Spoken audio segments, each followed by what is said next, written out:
Happy Monday, everybody, and welcome to another week of racing here at Woodbine Mohawk Park. Our last 5-day race week for quite some time, and I'm happy to be back here in studio. Happy to be back in studio, but can't say I'm happy to be back in Ontario because I had a lot of fun in Lexington, Kentucky, but I'm happy to be alongside my co-host Randy Waples, the Hall of Famer. Thanks for holding down the fort for a few days. I see everything's in one piece. Yeah, no, didn't burn anything down or anything like that.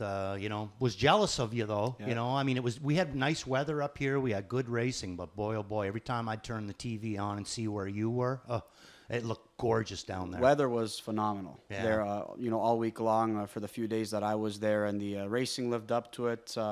Randy, I mean, you could watch 8 claimers race there. If you're at the Red Mile watching races, I mean, it's just amazing. There's not a better place to watch the action. No, it is. It's absolutely amazing. And I just like, too, that you're right on the track. You're right on. Yeah, it's incredible. Actually, it's funny you mentioned that. It's the best. I mean, the best place to watch a race live. You never have to look at the monitor at any point. You can literally just see the whole field from the entire race. So it's pretty remarkable, though. But just an incredible time, and looking forward just getting to watch all that phenomenal racing. Yeah, looking forward to being back next year, hopefully, and in a couple of years too. They're going to host the Breeders' Crown again, so you're going to have a Futurity weekend, and then in a couple of weeks they'll be having the Breeders' Crown. We're excited to host the Breeders' Crown here in a couple of weeks, but we're also excited to be able to see the Breeders' Crown at Lexington as well. I know, when was the last time they hosted? I don't even. Oh, God, that would be years ago. Yeah. They used to do Breeders' Crown, used to be at an individual racetracks. Like they say they'd have 3-year-old pacing colts here, 2-year-old trotting colts somewhere else. It was just kind of like one spot. So it would be a while back. But, I mean, it's a beautiful track. There's lots of barns, for the facility-wise or whatever. And like I said, I like the grandstand. I like the sight lines of the grandstand. And so, for me, what's going to be interesting to see coming in a couple of weeks speaking of watching those horses compete at Lexington, I mean, some of them didn't come up with their best efforts. Some horses raced super. A lot of them couldn't race on Lasix. And I wonder how much of that affected some of the performances we saw yesterday, because you might get some, people maybe overlooking certain horses based on their race lines. But they'll be back on that, medication here when they race in Ontario in a couple of weeks. So, I mean, I think it does make a bit of a difference, doesn't it? Oh, yeah. For the ones that need it, absolutely, yeah, for sure. I mean, the ones that don't need it, they don't need it. But the ones that do need it, absolutely, yeah. All right, speaking of the weekend, though, we're going to highlight some Saturday action here, some highlights here. I didn't get a chance to see much of the action, if not any. I did see one race in particular, though. I got a chance to watch the replay. The return of Nijinsky's second start back, though, Randy. He did win the open pace in 47-4. He raced really well in his first start back, and what you said was that looked like a horse that likely needed a start, right? He needed a start, but Chris Jr., he gave Calico Jack Hanover an incredible, when he made him pace at the head of the lane, he knew who was on his back, and he knew he had to get away from him, and he did, and that's what sealed the deal. But last time, there was no getting away from this guy. He needed that start, and he is back good. The fold's there. He's floating again. Yep. Just a really, really good-looking horse. I was excited, obviously, to see Nijinsky and/or Irvin Hanover compete in Lexington. We didn't see either one of them, but we are going to see them gear up here in a couple of weeks. And, if Nijinsky can, off that victory, he's going to just add some depth to that aged pacing division, and what is already a pretty wide open division. It's probably going to come down to draw again, right, John? Big time. Draw, trip, that kind of thing. But he is coming back into his form big time. So it's going to be a nice little throwdown. A couple of wins for Bob, Doug, and Trevor on that Saturday night program, and we could see the jackpot high five carry over just over $20,000 in climbing. So we're going to look at some out of town action as well, though. I mean, we touched on the Saturday here locally, but we're going to look at some out of town action. In Lexington, Randy, of course, a loaded 11-race program there, but we want to highlight certain races there from that card. We saw some track records take place. We saw a world record, I think, on, was it the Saturday? I mean, Lua Deepa went 48 flat in that mile. She looked great. And you've seen the tie of a world record there, though. What's the trotter that raced up here, the 2-year-old gelding? He set tied the world record for a 2-year-old trotting gelding. He raced in the Mohawk Million. Seinfeld? Silverstein. Silverstein. Yeah, that was a great effort by him, too. But 3-horse field here, Randy, for the aged mares, for the All-Rush pace, and Twinbee Joe Fresh getting the job done. I tell you what, though, Sylvia Hanover, I mean, it looked like she was put away at the head of the lane, and she only gets beat by less than a length. I mean, both these mares put forth another great effort. It's going to be fun to watch them come back in a couple of weeks as well. Yeah, and what about last quarter too, John? So that's last quarter in 25-4. And I was mentioning to you, obviously, when horses win at the Red Mile, when they out of the winner's circle, whoever takes them back to the paddock, they get an applause, right, Yeah, for the winner. it's nice. Sylvia Hanover, though, got an applause with Timmy Tetrick in the bike as he was going away. It was just so much respect for those two great mares and their performances as well. We're going to get a chance to see here this Kentucky filly Futurity. Delaney Hanover, a filly who just needed a bit of time maybe to kind of find her form. She put forth a dominant performance last time out, and she followed that up with a victory here in the filly Futurity. A perfect trip, but Randy, I thought she was tons the best. Yeah, looking really, really good for Scotty Z. So, she's going to be coming up here to Breeders' Crown, wouldn't she? Yep, and our Duchess, a really good runner-up. I tell you what, though, what a bit Hanover. That was her first start in quite some time, a filly that we all thought would be the best in the division. She was absolutely loaded on the end of at the end of that mile, so I'm curious to see how she's going to come into Mohawk here for the Breeders' Crown in a couple of weeks, because that filly's got some go. Speaking of go, how about Blueprint here in the Tattersall's pace? We were on maybe world record watch, but the mile went in 1:46.3. But this guy just put forth another good performance, and he's a perfect 10 for 10 so far. Yeah, it was going to be tough for them to see a world record off of 27 and 4 quarter. That's the setup right there. But it wasn't because he wasn't capable. If this horse gets down to the quarter a little bit more, what 46 and 3.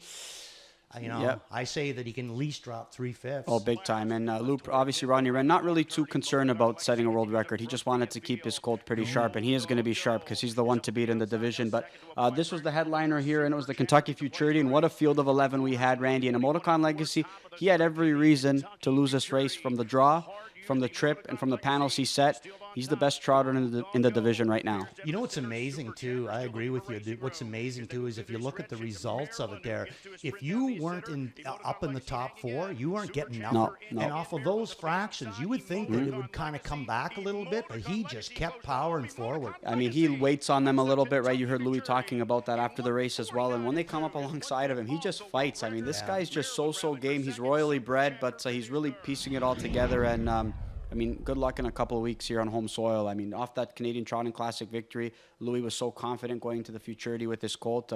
Outside draw or not, he knew it would likely be a challenge, but how do you not have confidence when you're sitting behind that guy? And it was some good efforts, though. A pair of Marcus Melander trainees finishing 2nd and 3rd. Maryland, I thought, looked much better.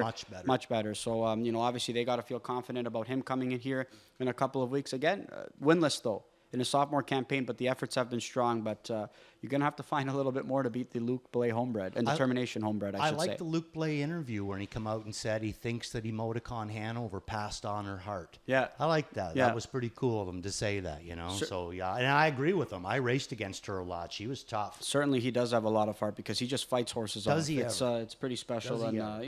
Let's see how he finishes off the year. Let's see if he comes back as a 4-year-old. I know we would love to see him compete for another year, but we know that there's a thing outside of racing as well. We know the breeding operation is big, but this guy's pretty special. He is that, and the beauty of them, because of Determination and Emoticon Hanover, we're going to get to see his brothers and sisters for a few years, big John. Time, absolutely. So we're excited about that. We're excited about Breeders' Crown. Again, we've mentioned it several times already on the pre-show, but we have such a nice group of horses that are going to be competing here, and we're just so lucky to be hosting this year. And you and I both pumped up. Oh yeah, and we don't always get that opportunity, right? And it seems like the rotation gets a little bit. There's always one added to the rotation, so it doesn't come around all the time. But boy, oh boy, when it does, we're very happy. And we've got the Super Finals coming up this weekend, but we want to touch on some stats as well, like we do every Monday. Some driver and trainer standings as well, and we're going to get a look at our top 4 drivers from the course of this past week, and let's see who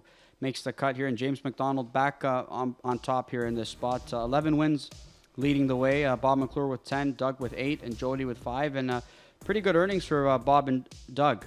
Over $370,000, and Doug McNair just shy of $400,000 there. It's been a pretty good week for both of them. Yeah, no doubt about that. They've been stoking up the wins pretty good. And I'm not 100% sure the way that Louis driving right now that he wouldn't have been on this list if he'd have been here more. But he's been down winning stake races in Ohio and Kentucky, and that's a pretty good week for James, though. He missed a couple of race nights as well. He wasn't here for just Saturday he missed, I believe, but. Oh, that's right. Chantilly was one of his wins. How good did she look? I got a chance to watch that race and in the interview as well. And great job there on your part as well. And nice to hear Gallucci. It sucks because of the frustration level, right? Like him speaking about just when you have such a quality racehorse and having her to deal with all those setbacks. But just nice to have her back and racing really well. I just hope they're ahead of her health-wise. Yeah. That's it. That seems to be like what I got was the struggle. They could never get ahead of her health-wise, and now he thinks he might be ahead of her. And if he is, then we got the Breeders' Crown left to see what happens. Top 4 circuit trainers from last week. Kyle Fellows leading the way in the win department. Great, a bit of a very nice change week for him. around And here. Greg, Kevin Ben, and Gary Murner. Kevin Ben, I always say this, one of the most underrated horsemen I think that we have. I mean, this guy just does such a great job, breaking young horses, and just the way they have so much success, right? I mean, he's got a pretty nice filly to look forward to on Saturday night as well in the Super Final in Stormont Beautiful. I mean, the way she looked over the in the most recent Gold, I mean, good luck. I'm telling another one too that he's got in his barn there too that I'm a big fan of is Sangria Summer. That's right. Yeah.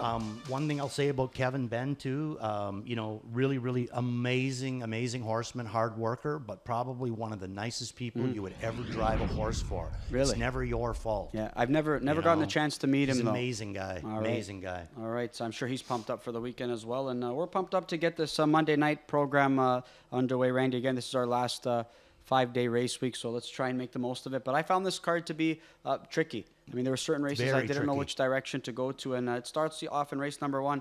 I could have gone a few different ways, but ultimately I elected to take a stand on a newcomer here, the 8-horse Get Wings. He's going to be the 9-2. He's going to be slotted at 9-2 in the morning line. 8-1 right now, currently on the odds board. He's coming off a win at Pocono for new connections now, though, here as he debuts in Ontario. And I went to him on top as a bit of a wild card. Why not? I agree with you, and we're going to send that replay in, John. I mean, September the 9th was this replay from Pocono, but it's a pretty good one. I don't mind sending a replay in when it basically shows you on the program that the horse cuts it and he wins by 3 1/4, because it's just the kind of the way that he does it, and I like to see what kind of a body type we're dealing with here and that. And to me, a little bit of a lazy kind of an issue here, but my goodness, he's got a good body size to him, and this is the separation. And at this point, he's it looks like Steve Smith's driving him. He's not asking him to do anything, and he's still moving away from the field. So, interesting purchase here by Paul McKenzie, and Paul McKenzie elects to drive him himself in here tonight. Going to come in, a lot of times he's spending his nights at the B tracks, but he's going to come in here for himself. So, if Paul's coming in to go with this guy, I'm going to put him up on top as well. Yeah, and I think that some other ones are a bit intriguing as well. Dance Captain, one that I was intrigued with. He's currently the 9-5 favorite right now. I'm not sure if that's going to hold, and I'm not sure I would take favorite status on him, but I think he's one who's a contender. A magical bet, a couple of us using him underneath in this spot. Maybe I was a little bit too hard on him because who's he been chasing, right? Caviar Seacrest, who would be a big chalk against this field. So just tough to chase a horse that's shown that level of speed since coming here to this circuit. But, the outside post, he has worked out good trips in the past and still hasn't gotten the job done. So I elected to play against him. I agree with you. I got him in for second, Dance Captain in for fourth. And I think that with Get Wings, the reason that both of us are going to him is that we don't know if he's going to be a career second kind of horse. And some of these other horses seems like they're more interested in finishing second, you know? So, this guy, only the 5 starts this year, but 2 of them are winners. So, if he's a horse that likes to win, then he's got my vote. Yeah, I was really, interested in I'm a Pappy Hanover as well. He's coming off a win at Kawartha Downs. This is a horse I've seen put forth pretty good efforts against tougher company.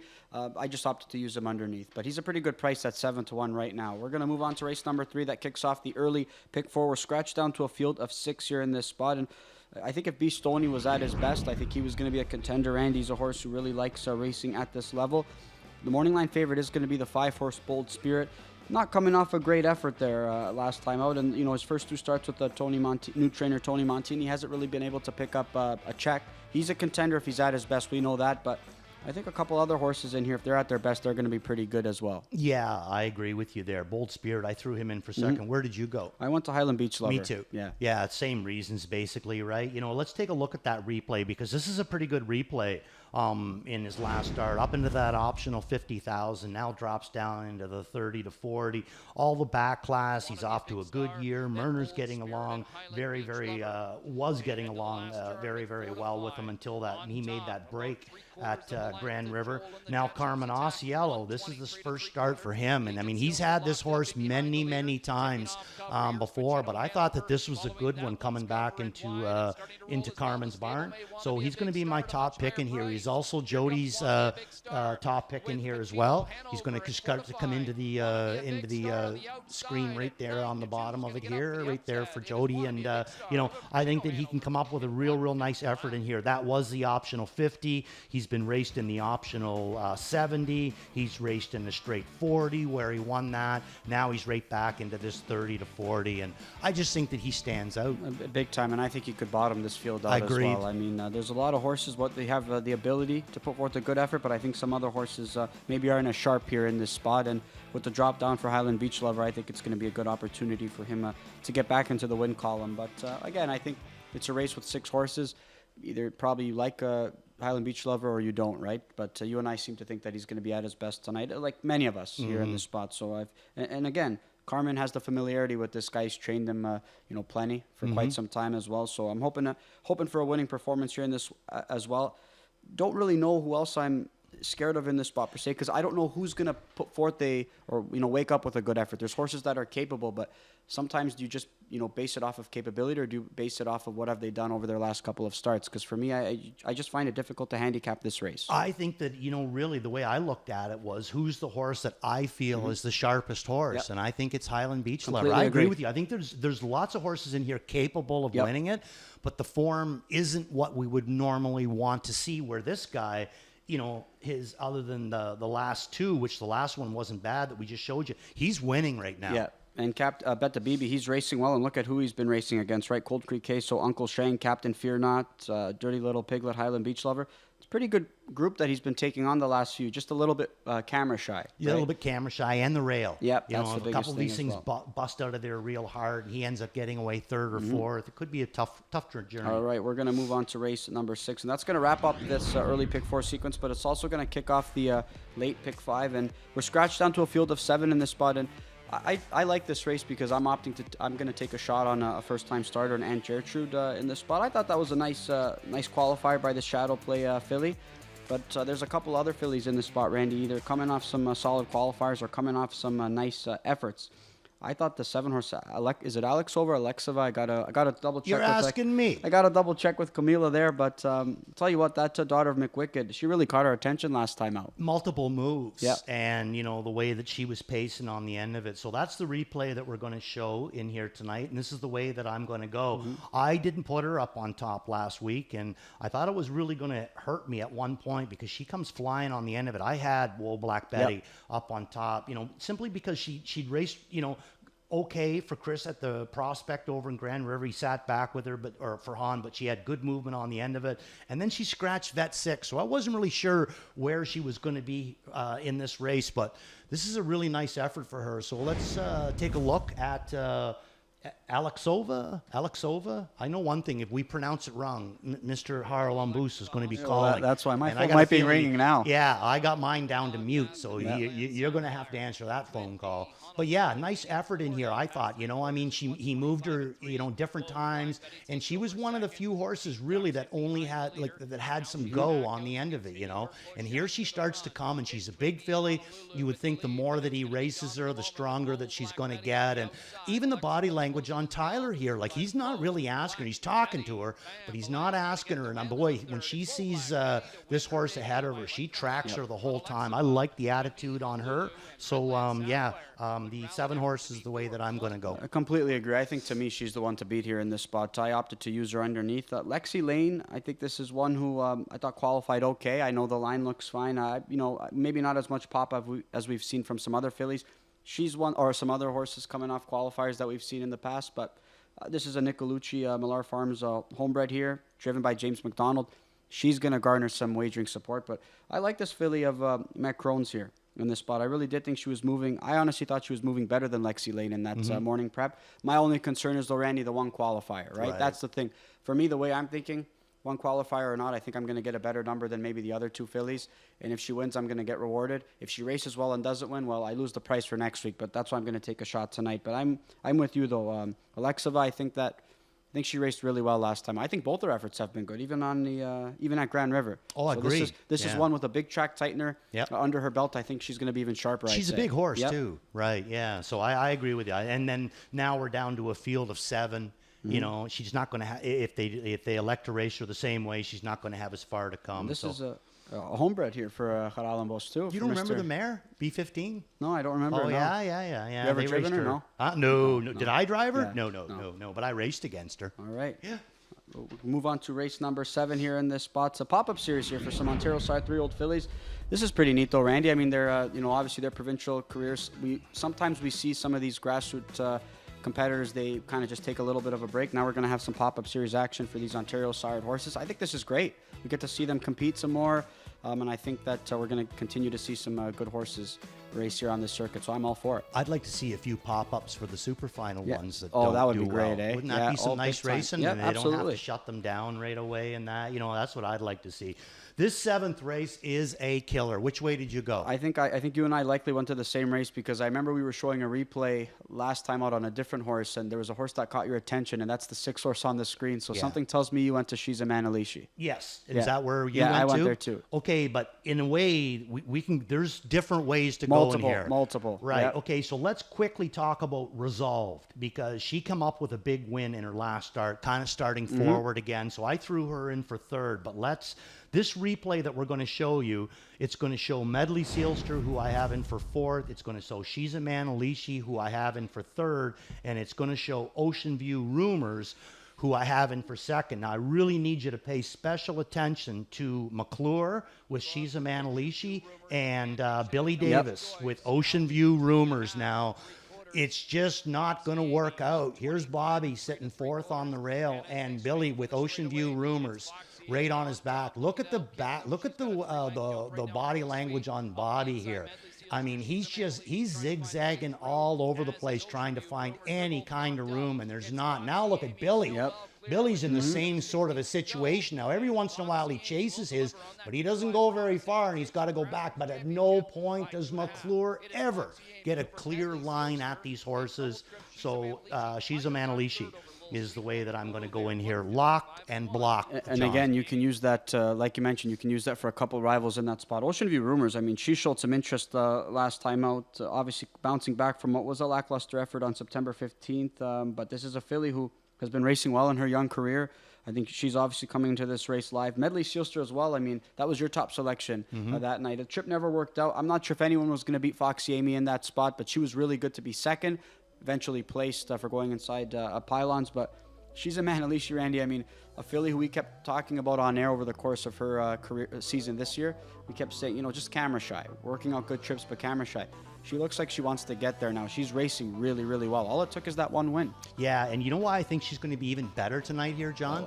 Because she raced September the 22nd, where she was a winner, and then we showed you that locked-in trip on September the 27th. So those 2 journeys in 5-day rotation, a win and a locked-in journey, she is going to be extra pumped tonight. This is a great wagering race as well. I mean, like I said, YS Queen Beth was one that I went to in the super final, right? She had a locked-in journey 2 starts back. Tough trip last time out. I mean, Travis Henry pulls her. I think he was expecting to get cover, right? I mean, he had some live horses in front of him that opted to sit in that spot. That's not her type of trip. I mean, I thought about maybe going back to her because I could forgive that effort. But again, I just loved what I saw from Lyle MacArthur's filly. She's a Manalishi. Again, she's one that's sharp.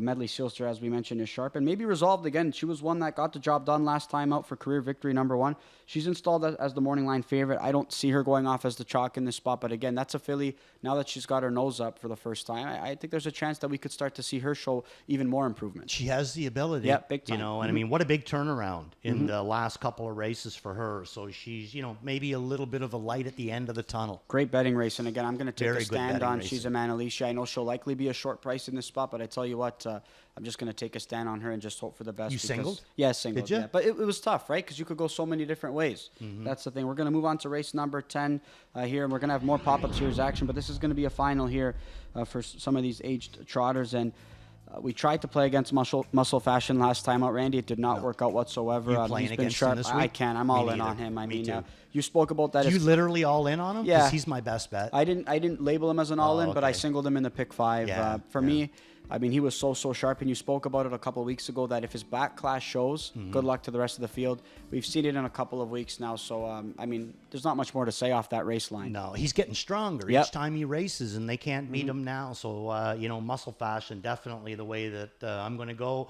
I do my own charting, my own that way, and beside his name, for the second week in a row, I got the words best wrote, and he is the best in here. Did we send a replay on him? Yes, you did. So let's take a look at Muscle Fashion, and maybe after this replay is over, everybody out there will agree with you and me, John. He looks like he's the best in here. Great job done bringing him back by Katie Graham.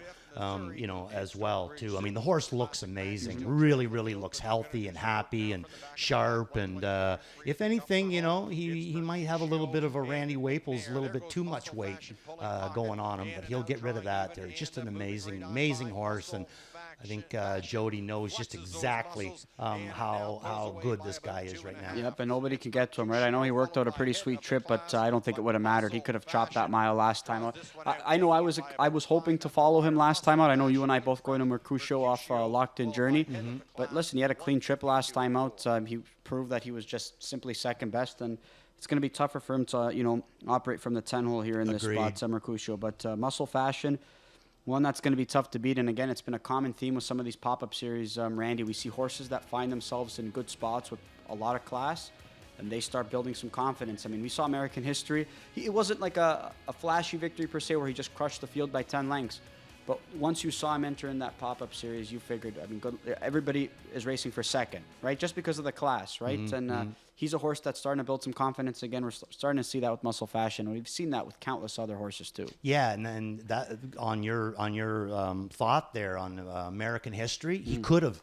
If he'd went to the front, he'd annihilated them. But I like the way that he drove him. Now, you know, he's not going to come into his next race all revved up and crazy. He sat last with him and got the job done. Again, the biggest thing with Dale Spence and Mackenzie Spence is they reprogrammed him. I mean, he's got all the talent and the speed, but they reprogrammed him, and they had him razor sharp, and they've got him back in great form again. And again, I think he can continue to climb up the class ladder and put forth competitive efforts because the talent, the class, and the speed is all there, in my opinion. Yeah, 100%. The talent's there, the class is there, the gate's there.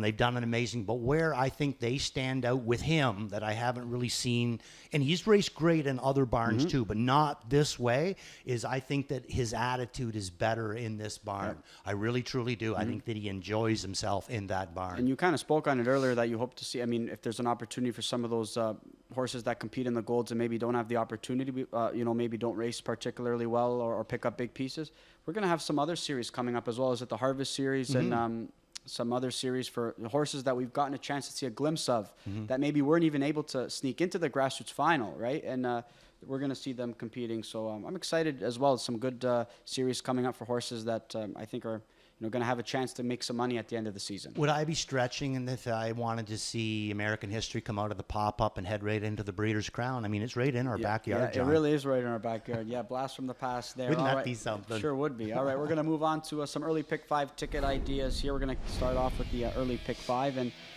one all button for Randy in race number 4, but we've got a pair of singles, and let's go through your ticket. Okay, so when the single's going to come along in race number 3, and that's going to be Highland Beach Lover. Going to single him. I'm going to all race 10. Now, the one horse is scratched, so or race 4, down to his field of 9 now. I think this race could go anywhere, John. I really do. I wanted to, and then the other single's going to come along in race number 5, and that's Let's Get Rocked. I think he can come back with another big. I agree with you on race number 4. I found that race to be tough. I went 4 deep in that leg, but I tell you what, it's really tough. I'm going to go all in on Get Wings. You know, obviously, I'm just taking a shot. There's nobody that I love in this race per se, but you could go deeper. Too deep for me in race number 2. I think wearing the green's going to have a tactical advantage in that field. If the Get the Green we know shows up, he's going to win that race. But we just haven't seen it lately. So I'm using him solely on the fact of his ability, right? In race number 3, I'm with you. All in on Highland Beach Lover. But I'm going to spread in the last 2 legs. Race 4, I'll go 5, 6, 7, 8. My worth of look is going to be Steel Wheel Hanover. I think he's got the ability to get the job done in this group. He's got a start under his belt, and hopefully he can piece it together being back in this 20,000 claimer. Yeah, interesting.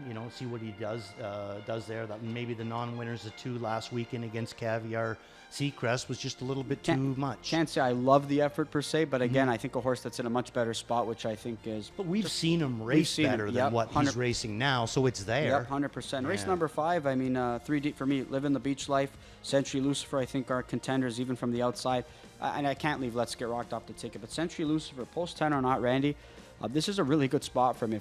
I think if Phil puts this guy in play or he works out a pretty good trip, I think he'll be dangerous. He could be, you know. Yeah. I mean, and actually, really, it shouldn't really matter how they race him. He's going to be a part of it, I would guess. I just don't know if I would really put him as a win candidate simply because of that 10 hole. Mm-hmm. Do they want to take the risk that he's getting a little bit better and let's go out of the 10 hole and he gets parked?